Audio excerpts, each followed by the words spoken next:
This is Daily Blast Live. We're talking about what you're talking about. You all ready for this? This is a sham. No. Nope. Y'all, just stop. Get real. Welcome to DBL. Good morning, everybody. Hey. Morning. We are here for the post-show Oscar wrap-up again, which is exciting because there are a lot of things going on. The post-post. Despite being more than 3 hours long, the ratings were up for this Oscars this year, about 12%. We had 18.7 million people that tuned in. That is a 3-year high. Still pretty low, though, by historical standards. Several of the stars who won awards are making TV appearances, talking about their big wins, including Jamie Lee Curtis. She was on the Today Show, and once again, she got pretty emotional talking about her parents, actors Tony Curtis and Janet Leigh. Take a look. They've been my beautiful shadow my whole life, and it was always, they walked in the room before I did anytime I went anywhere. And I always understood it and accepted it with the grace I tried to. And, you know, they were both nominated for Oscars and never won one. Meantime, Kiwi Kwan made a surprise appearance on Kimmel last night with his new Oscar. I was going to say hardware, and I mixed it. Let's watch. Oscar. What are you doing here? I'm looking for my car. Wait, are you still up from the Oscars last night? Aren't you? No, I know. Aren't you tired? I will never go to sleep, Jimmy. I can't let the best day of my life end. All right. What were you up to? What were you doing? Well, actually, also, I was out all night with Cocaine Bears. Oh, okay, no, that's right. That was very funny. All right, what do you guys think the reason the ratings were up so high? And I was reading the New York Times today, too, and the response is it was like an earnest, relatable, genuinely, like, fine performance. What do you guys think? About the Oscars? Yeah. I think curiosity.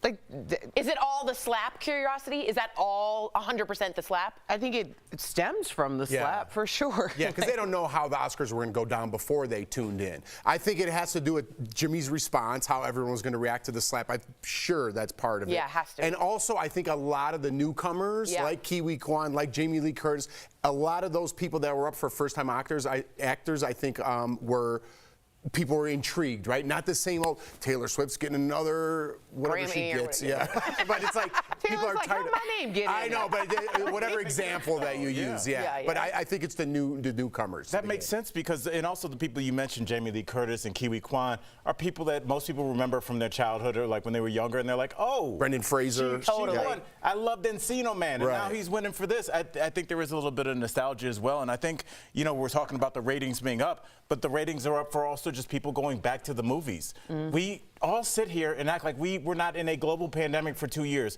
I still have to remind myself, like, oh, invite people over. I know. Be a human being. Go out in public. So I think we're all starting to kind of rebound and just get back to normal life. So I think there's some of that too. A little bit of normalcy. Yeah. I agree. I wanted to talk about this because I'm always interested in the in memoriam. Every year the Oscars has this segment. It seems like every time some people get upset because certain folks are left out. This year, no different. Okay, so some of the names missing, including Anne Heche, Tom Sizemore, and Paul Sorvino, although all of these folks were listed in the in memoriam section of the Oscars website.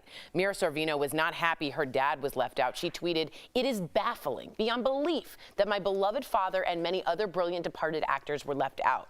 So what do y'all think about this, that they were not named? How would you feel if your loved one was left out?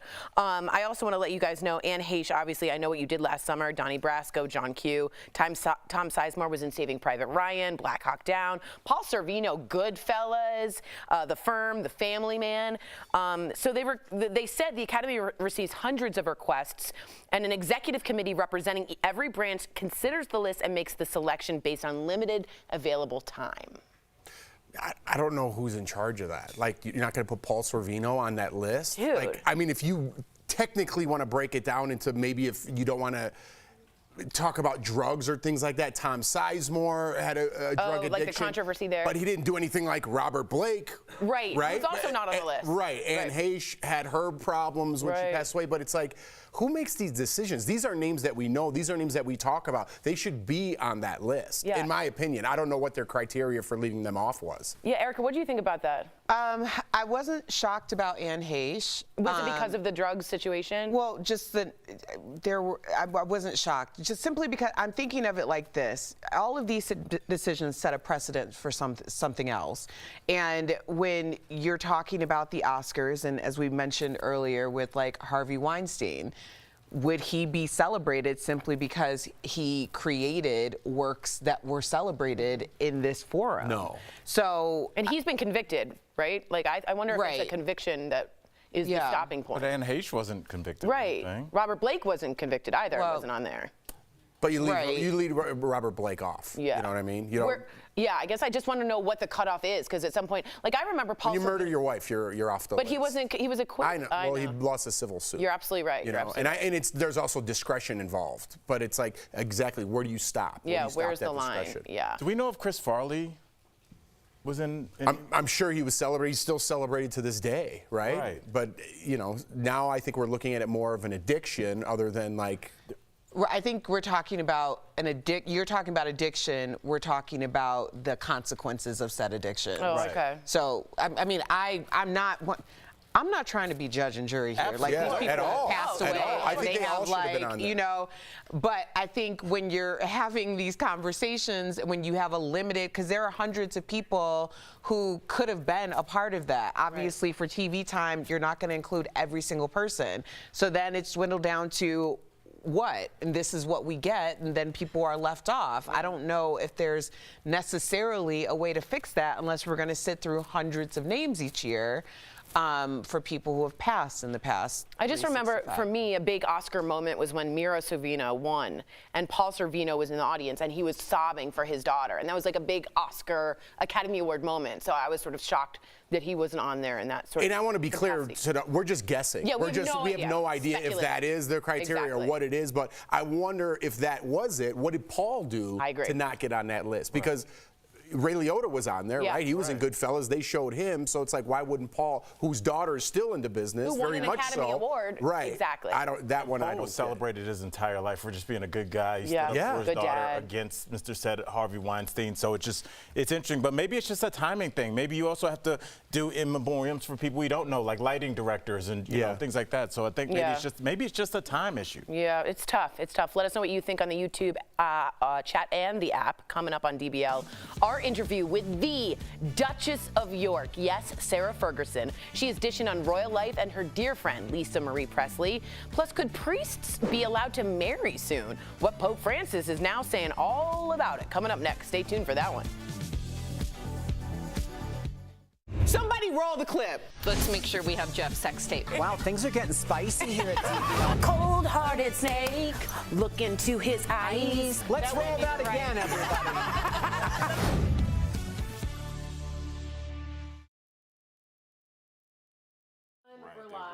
That's a great. You know what I mean? Yeah, we're especially back in the day. Right. Or any day, I should say. And it's like if that was the time in your life where, like, God forbid, like you succumb to your issues. I mean, some people get past that. So it's like, are we going to be the judge and jury for people that have struggled with any kind of mental or physical? You know. I couldn't. Yeah.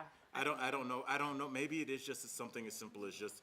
We don't have enough time to highlight everybody, but then like it just feels people so are weird going to assume certain things if you don't give them specific criteria. Right, especially such a like public death as like the Anne Heche thing as well. I also thought Leslie Jordan is also someone that was left off the list. Yeah. However, he in my mind is much more of like a TV actor. That one didn't. Yeah, Emmys. That one didn't really ring as much true. But like Paul Sorvino, like I was shocked that he wasn't on there. I was really, really shocked. And do you think sometimes it's just like a oops? I sometimes I think you could look in. Oh, he was? Okay, good. Yeah, that's good to know. But I mean, he's still celebrated, Chris Farley. Yes, but he struggled, up until the end with his addiction as well. But so I'm like, Tom Sizemore. Yeah, right? that's what I'm saying. So like, but maybe he had that thing with Heidi Fleiss.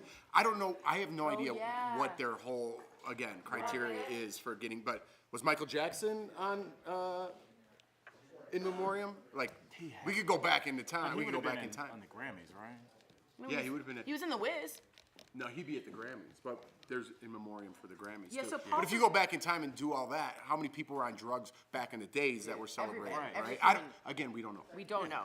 I forgot Tom Sizemore was also in The Relic, Red Planet, Natural Born Killers, which is a great movie by Oliver Stone. Yeah.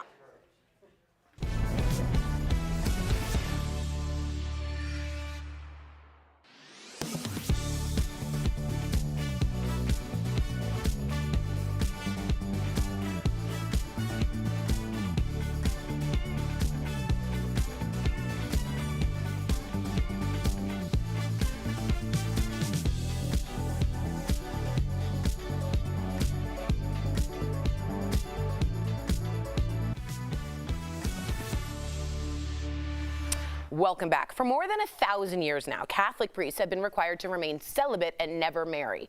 Well, now, Pope Francis may have opened the door to change that policy. So he said recently that the ban on sex was only, quote, temporary, and there was no contradiction for a priest to marry.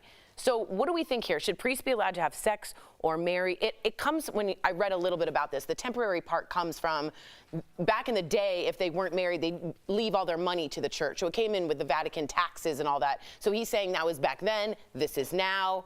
I go to the Catholic on the panel. How do you feel about this? Is this a big whoa dude for you? No, not really. I think the Catholic Church is trying to evolve, right? And I love tradition in anything, but you have to evolve, right? The gays getting married, they have to open the doors for that, right? If the priests, if it's somehow stifling what they want to do, we did some numbers and thousands have left the church because they did want to pursue a marriage. Right. But the whole thing with the Catholic Church is you're supposed to be married to God, right? That Catholic guilt. So I think we need the Catholic Church needs to evolve in some sort of way. I like what they're doing with the way times are changing now, and I don't think this is any different. You got to evolve. You got to change with the times, in my mind.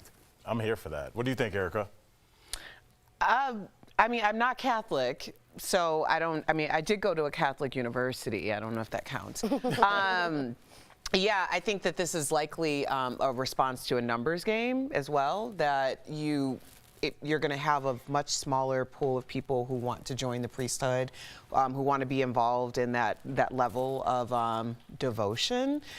So by opening it up for people to be married, I think that increases the odds that you're going to get candidates that you would want to get. Right, yeah, and increasing, I mean, honestly, increasing your dating pool tenfold, because I'm sure there's a lot of people who are like, hey, I really love the Lord, I want to serve and give my life, to dedicate my life to service, but I'm in love with this Tori Shulman, and I don't know, I can't live my life without her. Right. So I think that would open it up, because not being able to marry and being celibate, I don't know how many people I've met in my life that would be able to do both of those things successfully. It's a very tall ask for any human being that's going to go through 40 or 50 or 60 years of life to not have any kind of intimate physical or emotional relationship with an adult. So I think this does open it up to a lot more people. Way to go, Pope Francis. I thought it was very adaptive. Yeah. Way to go, Pope Francis. Speaking of religion, actually, we want to ask you this. Is there an anti-Christian bias in Hollywood? That's the question we're after. So The Office star Rainn Wilson, Dwight Schrute,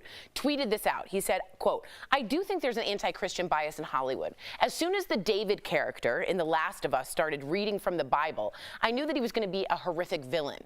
Could there be a Bible reading preacher on a show who is actually loving and kind? So what do we think? Is Rainn right here or is Rainn wrong here? I agree with him. I think Hollywood has gone the way of the Christians, Catholics, whatever it is, kind of giving that mark that I always talk about on this show, right? It's not like I'm a every week churchgoer, right? But I do believe in God. I do, talk about my religion and things like that. And I don't think in Hollywood that's very popular. We've seen it in multiple people, right? I mean, I could give you examples. Chris Pratt, just keep going on and on. But I just don't think it's a very popular thing in Hollywood. I don't know why. Is that recent? Do you think that that's a change? It used to be more religion and observant, and now it's like no after the scandal or anything? I don't know where that came from. To be perfectly honest, I don't know where that came from, and I don't know why people like that are getting pushed out. I think religion here is getting mixed in with political beliefs. That's what I think. I just saw it as a storytelling device. I think we're kind of looking at it backwards. If you're trying to use a religious figure to represent, they're supposed to represent good. So you need a foil, twist there. Yeah. So the twist is that they're actually not a good person. But really what they're saying is most people, when they do see a priest or somebody that's a religious figure, they trust them. We want our viewers to naturally assume that they're a good person. So I think the idea that they're good is that storytelling device's basic premise. So I think it's actually in a weird way a compliment. Yeah, but to repeat that over and over, how original is that? Right. It's almost becoming a stereotype. Is there? Interesting. Well, the stereotypes are going out. This one isn't. I don't know. Good point. Yeah. We'll be right back.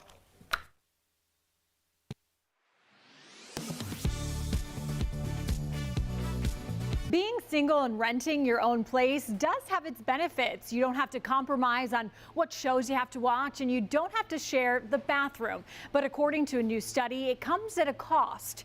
A Zillow study shows Charlotte is 18th on the list of places where singles pay more in rent.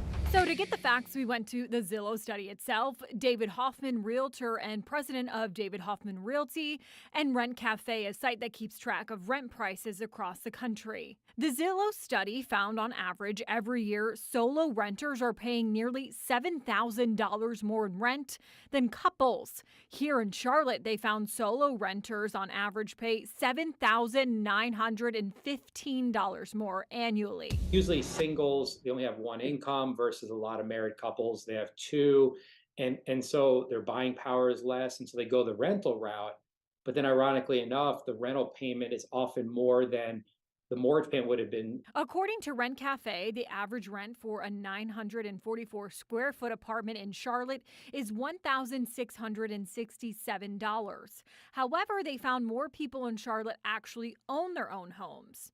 Something Hoffman says singles should look into if they plan on staying in the Queen City. It has to be a short-term thing where you're like, okay, I paid a premium to be new to Charlotte, but then long-term, as soon as I'm able, I need to start moving towards either real estate, stocks, precious metals, whatever it is, just having an asset class that builds wealth. So even though you can control the remote control, it may cost you more. The top city with the highest price to pay if you're a single renter, you guessed it, New York City, with a whopping $19,000 premium to live alone. With your Verified Fact Check, I'm Megan Bragg.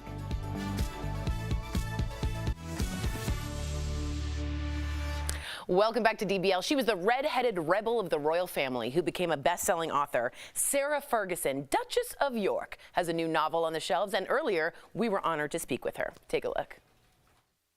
Please welcome to DBL. We are so honored, Sarah Ferguson, the Duchess of York. Yeah. Yes. Hello, hello. Hello, hello, hello. Duchess, I am so excited to speak with you. I'm also a dog mom, and I have to ask you, the Queen's corgis famously live with you now. I wanted to know, do they miss their mom, and why specifically the Queen wanted them to go to you? I read that you all had a very special, funny, close relationship. Yes, I was so lucky because in the last 3 years I went dog walking every day with the Queen, and I just loved the moment where I used to drop a note saying, "Shall we dog walk today?" And I think when the Queen died, I think she really wanted us to look after the corgis, and it's a great treat. I think when they go off barking, I think they are actually. She must be around. She's there. Because if there's not a squirrel in sight, then what are they barking at? So I say it must be her keeping an eye. Oh, Wookiees. Wow, Lovely. Duchess, before I get to my question, I just got to know, do you still get residual checks from friends? Aha, you saw Joey. Nice hat, Joey. Nice hat, Joey.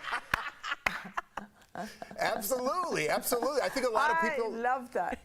Yeah, a lot of people here in America, I think, do know you from that, of course, other than being the Duchess. But we do talk about the royals a lot on this show. And as Americans, we're pretty removed from that world, including me. So what don't people really understand as, quote, life, quote unquote, life of a royal? Well, I think if I told you, we'd remove the mystery and then we wouldn't be interested. No, I was just joking. So there's some secrets. I love it. No, but this is what's intriguing, and this is why I wrote my book, because it's all intriguing. You've got to read the book. It is most intriguing. And the thing about the British way of life and the etiquette and the mystery is that it's also fascinating. And in history, we can learn so much from the past in history. And I love the honor it was to be the Queen's daughter-in-law, and learning from her that the show goes on. You can definitely, as a member of the royal family, make other people's lives happier. And I believe the King is going to be phenomenal. And he's, you know, I've known him all my life, and he's a very special man. That's beautiful. So let's talk about your new book, A Most Intriguing Lady. It is a romance novel, and you are single. So are there any hints of what you're looking for in a man in this novel? Okay, Erica, how long have you got? For you, Duchess, all the time in the world. My perfect would be Cary Grant, I think. Yes. I like the suit. I like the tall. Yes, I like him very tall. Tall man. The most important thing, of course, is kindness and opening the. I still love the car door open for me, too. And I love romance. I do too. And a quick trip to Paris on the train. Fab. Yeah. Okay, that'll do.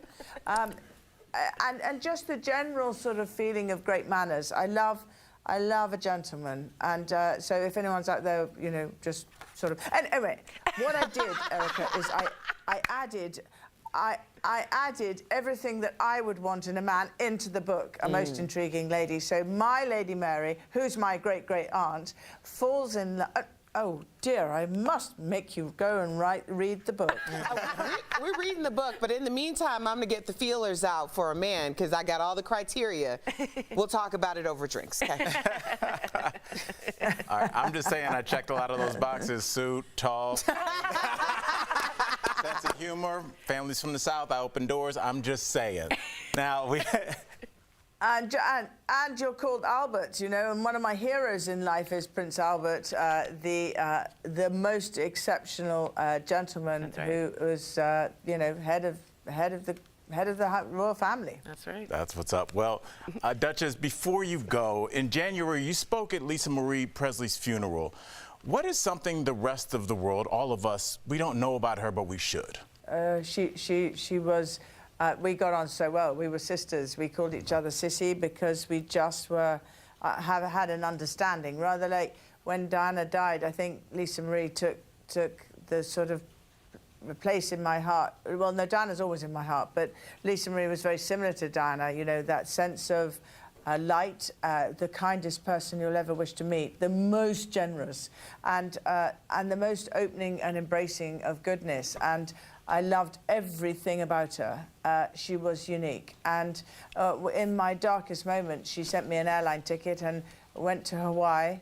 And I stayed with her. Wow. And she picked me up from the airport and drove the car herself. And she said, in all my life, I've never gone to the airport by being driven by myself, and I'm picking you up and driving by myself, so you maybe do it. And we spent the most incredible time together. Well, DBL Nation, this sequel, A Most Intriguing Lady, is available now. Also, if you haven't already, check out her first best-selling novel, Her Heart for a Compass. You are one of the royals that I have always felt is human, because you have a wonderful sense of humor, and it is lovely, lovely talking with you. It's been an honor here. It was a pleasure. Thank you so much, Duchess. We'll be right back. An honor. No, thank you so much. Thank you for this opportunity. Absolutely. Thank you. They're the questions that keep us up at night, wondering about how our sleep impacts our days. We turn to the sources here on your screen to verify. Do you really need 8 hours of sleep? That is the average. The NIH says most adults need 7 to 8 hours, some closer to 9. The Sleep Foundation has a sleep calculator tool on its website that you can use to figure out bedtime based on factors like wake-up time and age. Dr. Hassan Shami says you'll know if it's adding up. The main measurement is refreshed they feel when they wake up. If you aren't able to get your optimal amount of sleep in a night, can you make up for that by taking naps throughout the day? It's not the best kind of recommended sleep behaviors. The NIH agrees. Naps may give a short-term boost in your performance and alertness, but don't make up for lost sleep in the overnight hours, which is most important for overall health. Napping during the day can also make it harder to fall and stay asleep at night. But operating while exhausted can be dangerous. So the Sleep Foundation suggests 20 to 30-minute naps as enough for most people to counter daytime drowsiness. The key is to be functional. Sometimes we make up for short nights by sleeping in on a day off. Does that work? It doesn't pay off at the end. That's because you're actually incurring a sleep debt.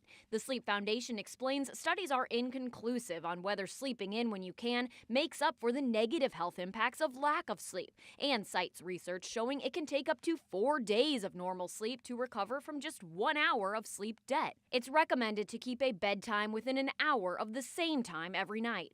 If you're on a revolving schedule where sometimes you're aligned, sometimes you're misaligned with your circadian, it becomes very challenging. We got a question about falling asleep to the television. Is it really actually a bad idea to fall asleep to our 11 o'clock show and wake up to our morning show? I mean, you may not like to hear my answer, but we definitely recommend against watching TV in bed. Any activity that keeps your brain going, like reading or listening to a podcast, might keep you from falling into a restful sleep. The idea is to keep the association between bed and sleep only.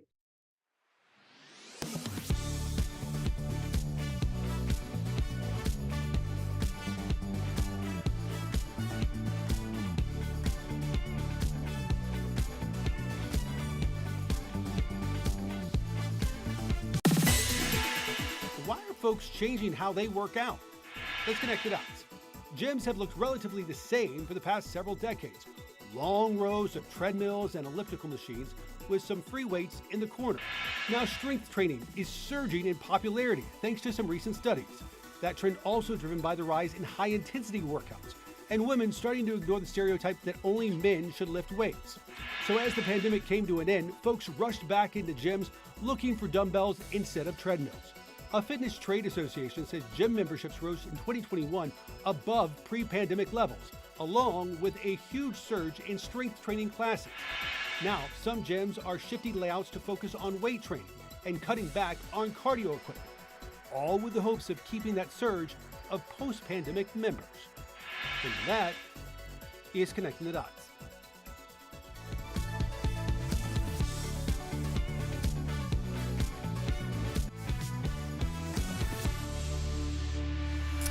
Welcome back. Gym intimidation is real, but that shouldn't stop you from working out. It's time for some joint and muscle support brought to you by Omega XL.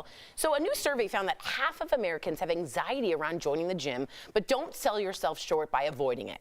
Having access to trainers, equipment, and community all lead to a longer, healthier life. First, start by reminding yourself that everyone at the gym has had a first day and that fitness is for everyone. Next, take the time to observe, read reviews, and do a trial period. Finally, make the experience manageable by learning one thing at a time, like mastering a move or a machine, joining a group class, or using a trainer. Omega XL has improved the lives of millions of consumers, supported by 30 years of clinical research. Omega XL's powerful and proven benefits have transformed the lives of athletes, celebrities, and dedicated daily users. So call 1-800-813-6801 or visit omegaxl.com for more information. You guys all go to gyms? Yeah. Work out at home, yeah. Home, gym? Both. Both, no. Making us look bad. That's what's up. Sometimes I just don't want to go. So See you tomorrow.